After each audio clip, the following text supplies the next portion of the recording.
I used to think growing up meant leaving my younger self behind, but what I've learned is that healing allows you to actually bring your inner child along with you for the journey. Welcome back to How We Cope. In this episode, we're going to explore how to reconnect with your inner child, the part of you that still holds your joy, your pain, your trauma, and your creative side. So I love to specialize in inner child healing, specifically because I think once someone actually gives themselves the time to reconnect with their inner child, so much change can actually enter into their lives. How we do that is by learning to have a dialogue with ourselves. So let's just talk about what the inner child really is. Your inner child is the younger version of you that basically has its own little voice, opinions, and its own little triggers. Many of the times, this version of our inner child is a specific age in our lives in which something traumatic happened to us. So it could be a time where we felt rejection, abandonment, and betrayal. When we're super young, our ego hasn't quite developed yet. So we start out feeling like the world is our oyster and we deserve everything in life and everyone is innocent and our parents will always be there and siblings and friends and no one can hurt us. And then slowly, as we grow up, that innocence tends to fade and we're no longer under the assumption that everything is good because over time, something tends to shake that up. And most of our worldviews to this day still function from that shaken up place we felt as a child. So something I love to come to when it's in inner child healing is understanding the metaphor between walking the dog versus the dog walking you. If you are a dog owner, you totally understand what I'm saying. If not, you've probably seen someone on the street, right?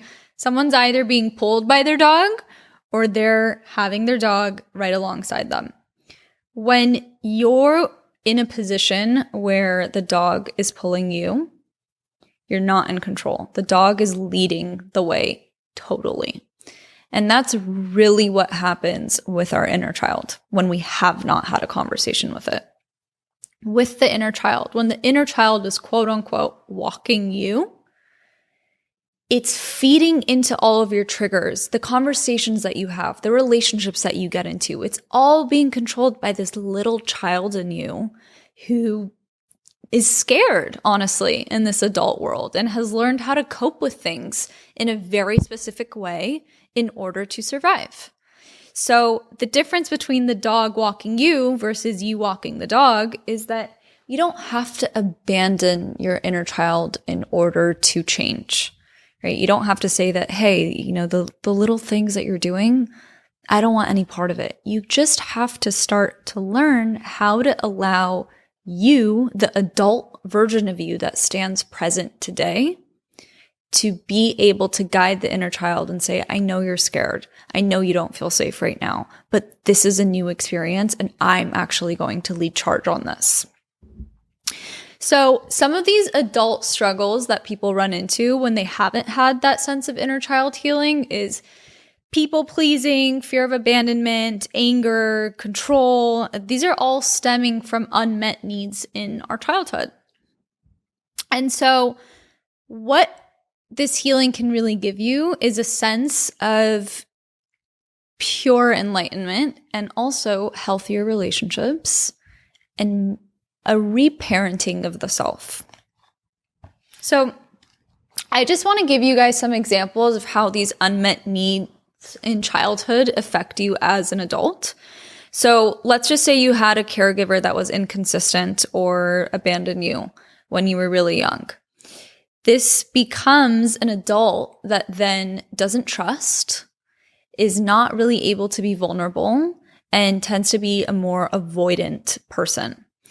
Another thing is when you're not receiving validation as a child, whether that means you were ignored or your emotions aren't really, exemplified as a child, you then can become two things. You can become one, which is explosive, right? The inner child now in the adult world, in order to cope, is like, I'm going to scream until you hear me because I wasn't heard as a child. I was ignored as a child. Or they repeat the mistakes of their caregivers, which is then they become the person that doesn't want to hold anyone's emotions because it wasn't a part of their childhood. Another example is if you only received love when you did something good, you start to become a people pleaser.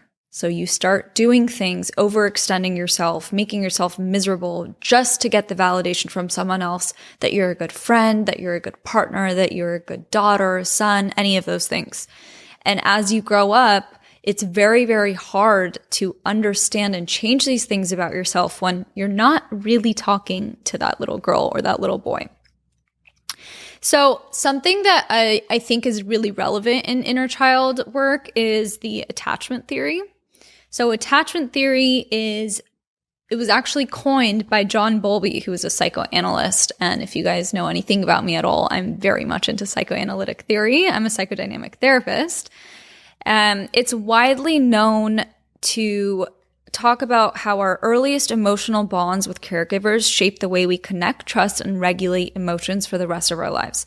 This is not only psychological, but it's actually a biological attempt to survive and feel safe in this world. So when that safety is consistent, the child internalizes security, meaning the caregivers or the main attachment figures in their life have been consistently there. So they grow up as an adult that's secure, right? These are the people that you can imagine have less anxiety, less depression, less relationship issues. And then when it's inconsistent or the caregiver is absent, the child internalizes fear or mistrust. So you can think of this as someone that's a more anxious person, more cynical, kind of hard for them to keep up relationships, whether that's because they're avoidant or anxious, which we're going to get into. So attachment systems theory, it has something called an internal working model, which was also part of John Bowlby's work. And what this is that through repeated caregiver interactions, a child forms mental templates, what Bowlby referred to as internal working models. And these models define what to expect from others, meaning, will people show up for me? Do people love me? And what to expect from ourselves, which is, am I lovable and do my needs matter? These models become the subconscious blueprint for how we love, communicate, and attach as adults, which I think is really important to emphasize on the idea that this is subconscious, which is why it's so hard to change, right? So much of what we do is functioning. If you can imagine, it's like this little child is in your mind and it's like kind of has all the remotes in there and it's like, no, react to this or remember when this happened. And so you're not actually realizing why you're doing what you're doing a lot of the times. And what Bowlby actually proposed is that at the forefront of inner child work, we have to become conscious of our early attachment experiences because when we do, we don't carry them into adulthood. So working through our childhood triggers, how to notice when you're having, some, for lack of a better word, but yeah, like some triggers in terms of connecting with the inner child. It's really when your reactions feel bigger than the situation. So, something happened, someone didn't pick up the phone, a partner came to you and had a fight or something that they didn't feel really good about. And you immediately, instead of being able to like hold that securely of knowing this person's not saying they're going to leave me, this person's not abandoning me, your inner child comes up and shows up as the adult that's like, oh, well, you know what? I'm going to leave you first, or I don't want to hear this. And it can't really contain things because again, as a child, it was not contained for that poor little girl or that poor little boy. And so instead of silencing it, which I think is really important not to do, this is a great opportunity to engage in conversation with your inner child. So how that can begin, that conversation, is first, when you feel triggered, asking yourself, what is this reminding yourself of right now? Go back into that time, whether you have to meditate on it, whether you have to close your eyes, give yourself the space away from the trigger and go back into that feeling.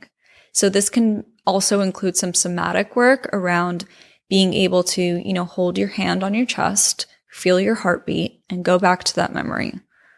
When did I feel like this before? When did someone hurt me like this? Who was it? And then you have to remind yourself, while giving yourself grace, that this is a new experience. This is not that experience. And the difference is that the child in your memory did not have control, but the adult in you does have control. And it allows you to control who's in your life, how you're going to react, and how you're going to change as a result of whatever is going on right now, and how you're going to communicate how this trigger makes you feel. Because that in itself is a ton of opportunity to heal. So my favorite intervention when it comes to this inner child healing and inner child wounds is to imagine yourself as the adult in that memory. What did you need from them? Did you need them to give you a hug? Did you need them to tell you it's okay? Did you need them to tell you that your feelings matter? Because whatever that adult or that caregiver or that attachment figure failed to do in your childhood, you have to give to yourself. And this is what I call reparenting the inner child. So a lot of the times we live in a world that we can't control a lot of things. And that little kid in us feels really, really afraid to be itself and to also protect itself. Again, because if you're thinking about it, there's like a 5-year-old in your mind, or a 10-year-old, it could even be a teenager who's lost and confused. And so what you want to say is, what do you need from me? How can I make you proud right now? And how can I parent you?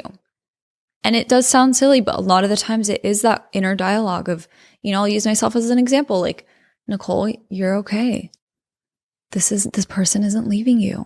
It's going to be okay. And you get to choose who's in and out of your life. And it's not a story that you have to get wrapped up in, because what the inner child does is it creates a story. I'm unlovable. I'm undesirable. I'm not wanted. Something I really want to talk about is to remember that choosing differently as an adult doesn't mean you're abandoning your past. I think it's really hard for people to disconnect from their past because that's their comfort zone, right? Even if comfort is not good for us, we as human beings choose comfort over growth. The best example I can give to this is if you have a baby and you give the baby a blankie, right? And they've had it for, let's say, like a couple years. And after that couple of years, the blankie is really messy and dirty and it just smells. And you come back to the baby and you give them a new blankie. Which one do you think they're going to choose? The new one or the one that's been messed up over time and is old and smelly? This is the forefront of what happens as adults, is we many times choose the comfort that we had in our childhood, even if that comfort is no longer good for us and it's not the ideal situation, versus change, that new blankie that's this brand new thing. It feels scarier to do. But which one would we rather cuddle with as an adult? That's what you have to choose. You have to choose the new blanket. And so I think that's important, because you don't have to abandon your past and you don't have to leave them behind. You can actually bring them in and say, I'm going to protect you now. So a big part of inner child healing isn't just in the triggers. It's actually coming back to like your playful, creative side. We live in a world that rewards logic and productivity, but your inner child thrives in imagination and play and creativity and art. And so a lot of inner child work is in the right hemisphere of the brain, which is the region of creativity and joy and curiosity. And so you want to do those things that once felt really silly and passionate for you, like arts and crafts. I mean, when do any adults, I can't name one adult I know right now, at least in my life, that's like, you know what, I'm going to sit down and do arts and crafts today. But that's exactly what you should be doing if that's something that in your childhood really made you happy. I am a perfect example of this. I have been riding horses since I was 5 years old. And in the last couple of years, I didn't put in the time to ride. And I started to notice myself feeling really, really stressed out, triggered, not really feeling like I have anything that's about me and flowing. And again, in that place where the unexpected happens and I'm not being measured in my productivity and there's no logistics involved. And so recently I started riding horses again, and I'm a better therapist, I'm a better wife, I'm a better friend because I have something devoted to that little girl who loved riding so much. And so I think it's important to remember what used to feel passionate for you and the silly little things and the playfulness, right? Of like, can you go in your room and play an old song and dance it out in the mirror and pretend like no one's watching? Like, these things aren't just random coping mechanisms. These are things that allow you to have, again, like hold that little girl, hold that child and dance with her and remind her that like life is beautiful, life is great. We have opportunity to change. The other part of this is, I haven't spoken about this yet on the podcast, but I facilitate plant medicine ceremonies, and they are, I mean, they're a complete portal into inner child work. What I specifically work with is different medicines that are made from shamans that help you feel like you're basically dreaming, but it's a dream that you call in and you really feel. And a lot of the times what I start my plant medicine ceremonies is I'll say, you have a couch in front of you, and there's a 2-year-old version of you that comes out, a 5-year-old, a 10-year-old, a 15-year-old. And you're seeing all of this in the ceremony. Your eyes are closed. You have like a sleeping mask on just so that you can kind of imagine, and you're usually in your bed. And you're seeing all of these versions of you come out. And you have the power in choosing the one that you want to talk to. And I can tell you 99.9% of the time, the one that you want to talk to is the inner child that's controlling your life. And you get to take her out to lunch, and you can talk to her and ask her why she feels so scared and what she wants. You can ask her if she's proud of you. You can ask her how you can make her proud. And it's the most, it's the most heavenly, amazing experience that you can really give yourself and that little child in you.